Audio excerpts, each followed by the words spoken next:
ഉസ്താദ് അവർക്ക് ദീർഘായുസ്സും ആഫിയത്തും തഖ്വയും ഹിമ്മത്തും വർദ്ധിപ്പിച്ച് ദീർഘകാലം നമ്മുടെ പ്രസ്ഥാനത്തിന് സമൂഹത്തിന് നേതൃത്വം കൊടുക്കാൻ അള്ളാഹു തൗഫീഖ് ചെയ്യുമാറാകട്ടെ. അങ്ങകലെ യമനിലുള്ള ഒരു സ്ത്രീ, ആ സ്ത്രീയെ കൊല്ലപ്പെടാൻ വേണ്ടി കോടതി വിധിച്ച് നേരെ തലേ ദിവസം ഉസ്താദ് അവറുകൾ ഇടപെട്ട് ആ കൊലയിൽ നിന്ന് അവിടെ അത് നിർത്തി വെച്ചു. അപ്പൊ ചിലർക്ക് വല്ലാത്തൊരു വിഷമം, അത് കാന്തപുരം പറഞ്ഞിട്ടായി പോയല്ലോ എന്ന ഒരു വിഷമമുള്ളവർക്കൊക്കെ അള്ളാഹു മനസ്സ് നന്നാക്കി കൊടുക്കട്ടെ. അപ്പൊ ചിലരെ ചോദ്യം, കൊലയാളിയായ പെണ്ണിനെ അങ്ങനെ വെറുതെ വിടാൻ വേണ്ടി പണ്ഡിതന്മാര് ശുപാർശ ചെയ്യാമോ? കിതാബ് ഓതി പഠിക്കാത്തതിന് നമ്മളെന്താ ചെയ്യുക? അവർ ഓതി പഠിക്കണമെന്നാണ് നമുക്ക് പറയാനുള്ളത്. നബി സല്ലല്ലാഹു അലൈഹി വസല്ലം തങ്ങളുടെ മുന്നിൽ കേസ് വരുന്നു, അതേ സഹോദരനെ കൊന്നു എന്ന കേസ്. കൊലയാളി സമ്മതിക്കുന്നു. നബി സല്ലല്ലാഹു അലൈഹി വസല്ലം പകരം കൊല്ലാം എന്ന് വിധിക്കുന്നു. അങ്ങനെ വിധിച്ച് ആ വ്യക്തിയെ കൊല്ലാൻ വേണ്ടി കൊണ്ടുപോകുമ്പോ നബി സല്ലല്ലാഹു അലൈഹി വസല്ലം റെക്കമെൻഡ് ചെയ്യുന്നു, കൊല്ലാൻ കൊണ്ടുപോകുന്ന സഹോദരനോട് വിട്ടുവീഴ്ച ചെയ്തു കൊടുക്കൂ. വിധിച്ച നബിതങ്ങൾ തന്നെയാണ് വിട്ടുവീഴ്ച ചെയ്യാൻ വേണ്ടി അവിടുന്ന് റെക്കമെൻഡ് ചെയ്യുന്നത്. അപ്പോൾ ഹദീസിൽ കാണാം, അദ്ദേഹം അതിന് തയ്യാറായില്ല. അദ്ദേഹം നബിതങ്ങളുടെ റെക്കമെൻഡ് സ്വീകരിച്ചില്ല. അപ്പ നബിതങ്ങൾ ഇദ്ഹബ്ബിഹി, എന്നാ കൊണ്ടുപോയിട്ട് കൊന്നോളൂ.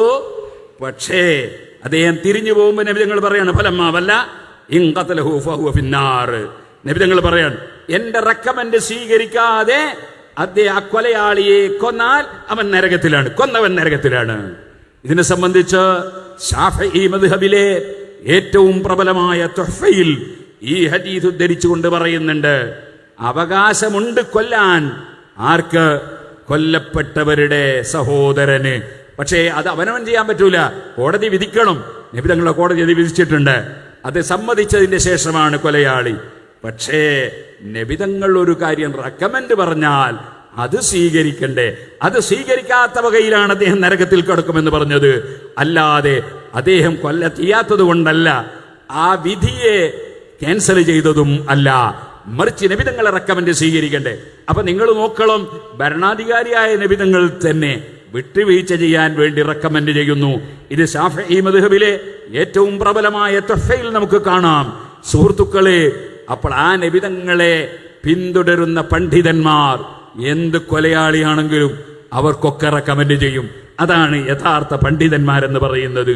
മഹാനായ ശൈഖുന ഉസ്താദ് അവറുകൾ അല്ലാഹു അവിടത്തേക്ക് ഇനിയും ഒരുപാട് കാലം ദീനിന്റെ ഖിദ്മത്തിൽ ദീർഘായുസ്സും ആഫിയത്തും നൽകി നമ്മെ അല്ലാഹു അനുഗ്രഹിക്കുമാറാകട്ടെ. നിങ്ങളെല്ലാവരും പ്രാർത്ഥിക്കണം. ഇൻഷാ അല്ലാഹ് സമസ്ത കേരള ജംഇയ്യത്തുൽ ഉലമയുടെ സെന്റിനറി നടക്കുകയാണ്. അതിന്റെ ഭാഗമായി ആദ്യം SSFന്റെ പരിപാടി ഒരു വർഷം നടന്നു, പിന്നീട് SYSന്റേത് ഒരു വർഷം നടന്നു. ഇപ്പോൾ കേരള മുസ്ലിം ജമാഅത്തിന്റെ പരിപാടികൾ നടക്കുകയാണ്. അതിന്റെ അവസാനം എന്ന നിലക്ക് കേരള യാത്രയുണ്ട്. ആ കേരള യാത്ര പഴയ യാത്ര പോലെയല്ല, ചെറിയ വ്യത്യാസമുണ്ട്. അതിൽ ഓരോ ജില്ലയിലും ഉസ്താദ് അവറുകൾ പങ്കെടുക്കണമെന്നാണ് ഞങ്ങൾ ആവശ്യപ്പെട്ടത്. ഉസ്താദ് ആരോഗ്യമുണ്ടെങ്കിൽ പങ്കെടുക്കുമെന്ന് പറഞ്ഞിട്ടുണ്ട്. നിങ്ങളൊക്കെ ദുആ ചെയ്യണം. എറണാകുളത്ത് ഉസ്താദിന് ആ പരിപാടിയിൽ നിന്ന് പ്രസംഗിക്കാൻ അല്ലാഹു തൗഫീഖ് നൽകട്ടെ. അതിനുവേണ്ടി ദുആ ചെയ്യണം. അങ്ങനെ അത് കഴിയുന്നതോടുകൂടി സമസ്ത കേരള ജംഇയ്യത്തുൽഉലമയുടെ സെന്റിനറിയുടെ പരിപാടി അതിന്റെ സമാപനത്തിലേക്ക് കടന്ന് അതിമഹത്തായ മഹാസമ്മേളനത്തോടുകൂടി അത് നമുക്ക് സമാപിക്കേണ്ടതുണ്ട്. എല്ലാവരും നല്ല ആവേശത്തോടെ, നല്ല മനക്കരുത്തോടെ, നമ്മുടെ അതിവിടെ ഇല്ലായിരുന്നുവെങ്കിൽ ഞാൻ പറയട്ടെ, എന്തേ SYS ഇല്ലെങ്കിൽ പ്രശ്നം, എന്താണ് മുസ്ലിം ജമാഅത്തില്ലെങ്കിൽ പ്രശ്നം? ചിലർക്ക് അങ്ങനെ ഒരു സംശയമാണ്, ഈ സംഘടനയുടെ ആവശ്യം എന്താണ്? നമ്മളൊരു മൗലിദ് ഓതിയാ പോരാ. അതിന്റെ തെളിവ് നിങ്ങൾ കോഴിക്കോട്ട് വരൂ. മുഹീദ്ദീൻ ശൈഖ് റളിയല്ലാഹുവിന്റെ പേരിൽ ഉണ്ടാക്കിയ പള്ളി ആരുടെ കയ്യിലാണ്? ഷാദിലി ശൈഖിന്റെ പേരുണ്ടാക്കിയ പള്ളി ആരുടെ കയ്യിലാണ്? എന്തിനധികം പറയണം, ബഹുമാനപ്പെട്ട മർഹൂം കണ്യത്ത് ഉസ്താദ് ദർസ് നടത്തിയ മർഹൂം ഖുതുബി മുഹമ്മദ് മുസ്ലിയാർ നവറല്ലാഹു മർഖദഹുമ, നമ്മുടെ ഗുരുനാഥന്മാര് ക്ലാസ് എടുത്ത അതേ വാഴക്കാട്ട് ദാറുൽ ഉലൂം ഇപ്പോൾ ആരുടെ കയ്യിലാണ്? എന്തിനധികം പറയണം സുഹൃത്തുക്കളെ, ഒരു സ്ഥാപനം സുന്നികളുടേതാണ് പറയപ്പെടുന്നുണ്ട്. പക്ഷേ അവിടെ അതാ സുന്നത്ത് ജമാഅത്തിന്റെ വിരോധികൾക്ക് അതേ ബഹുമാനിച്ച് പുസ്തകം എഴുതുകയും പദ്യമുണ്ടാക്കുകയും ചെയ്തവർക്ക് ക്ലാസ് എടുക്കാൻ അവസരം. സുന്നത്ത് ജമാഅത്ത് പറഞ്ഞവർക്ക് പടിക്ക് പുറത്ത് ഈ ഒരു രൂപം എന്തുകൊണ്ടുണ്ടായി എന്നത് നിങ്ങൾ ആലോചിക്കണം. ഇനി ഞാൻ പറയട്ടെ, ഈ എറണാകുളത്ത് ഈ അടുത്ത കാലം വരെ സുന്നത്ത് ജമാഅത്തിന്റെ കൈവശത്തിൽ നിന്ന് കുറച്ചു കാലം മറ്റു ചിലർ കയറിക്കൂടി നഷ്ടപ്പെടുത്തിയ പള്ളിയിൽ ഇന്ന് ഉച്ചക്ക് നമ്മൾ മൗലിദ് ഓതിയില്ലേ? അത് ഓതിയത് നമ്മുടെ സംഘടനയുള്ളത് കൊണ്ടാണ്. സംഘടന ഇല്ലായിരുന്നുവെങ്കിൽ ആ പള്ളി ഇന്നും നമ്മുടെ കയ്യിൽ ഉണ്ടാവില്ല. നമ്മളെ പള്ളി കിട്ടിയിട്ട് എന്താ നമ്മൾ അടവ് കൊടുക്കാനാ? അല്ല, ജുമുഅ സഹീഹാവൂല. മലയാളത്തിൽ ഖുതുബ ഓതും, അപ്പൊ ജുമുഅ സഹീഹാവൂല. അപ്പൊ അള്ളാന്റെ റസൂല് പഠിപ്പിച്ച ജുമുഅ ബാത്തിലാക്കും. നബിയും സഹാബത്തും പഠിപ്പിച്ച തറാവീഹിന്റെ എണ്ണം ചുരുക്കി നടപ്പാക്കും. നബിയും സഹാബത്തും പഠിപ്പിച്ചത് മുഴുവനും ഇവിടെ നിർമാർജനം ചെയ്യും. ഇവിടെ നബി സല്ലല്ലാഹു അലൈഹി വസല്ലം സഹാബത്തും കഠിനാധ്വാനം ചെയ്ത് പഠിപ്പിച്ച ദീൻ ഇവിടെ നിലനിൽക്കണമെങ്കിൽ അത് നിലനിർത്തുന്ന ഒരു ടീം ഉണ്ടാകണം. ആ ടീമാണ് സമസ്ത കേരള ജംഇയ്യത്തുൽ ഉലമയുടെ കീഴിൽ പാറ പോലെ ഉറച്ചു നിന്ന് പ്രവർത്തിക്കുന്ന കേരള മുസ്ലിം ജമാഅത്തും SYS-ഉം SSF-ഉം സുന്നി ജംഇയ്യത്തുൽ മുഅല്ലിമീനും സുന്നി മാനേജ്മെന്റ് അസോസിയേഷനും നമ്മുടെ സുന്നി വിദ്യാഭ്യാസ ബോർഡും എല്ലാം അതിനു വേണ്ടി നിലകൊള്ളുന്നതാണ്. നമ്മളെ സംബന്ധിച്ചിടത്തോളം വൽതകും മിൻകും ഉമ്മത്തുൻ യദ്ഊന ഇലൽ ഖൈർ, നന്മയിലേക്ക് ക്ഷണിക്കുന്ന ഒരു ടീം ഉണ്ടാകണമെന്നും അവരാണ് വിജയികളെന്നും ഖുർആൻ പറഞ്ഞിട്ടുണ്ട്.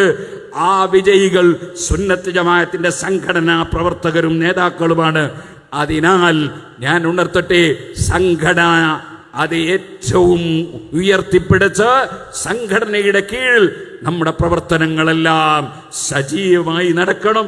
സമസ്ത കേരള ജംഇയ്യത്തുൽ ഉലമയുടെ സെന്റിനറി വമ്പിച്ച വിജയമാക്കാൻ ഏറ്റവും മുമ്പിൽ ഉണ്ടാകേണ്ടത് 1989 നമ്മുടെ പ്രസ്ഥാനത്തിന് ഭീഷണി നേരിട്ടപ്പോ മഹാനായ SK തങ്ങളവറുകളുടെ നേതൃത്വത്തിൽ നമ്മുടെ അഹമ്മദ് കുട്ടി ഹാജി അള്ളാഹു അടുത്തേക്ക് ദീർഘായുസും ആഫിയത്തും കൊടുക്കട്ടെ, അങ്ങനെയുള്ള ഉമറാക്കളെ നേതൃത്വത്തിൽ ഇവിടെ 1989 സുന്നത്ത് ജമാഅത്ത് നിലനിർത്താൻ വേണ്ടി നെഞ്ഞി വിരിച്ച് വളരെ സുശക്തമായി പ്രവർത്തിച്ച പാരമ്പര്യമുള്ളവരാണ് എറണാകുളത്തെ സുന്നി മക്കൾ.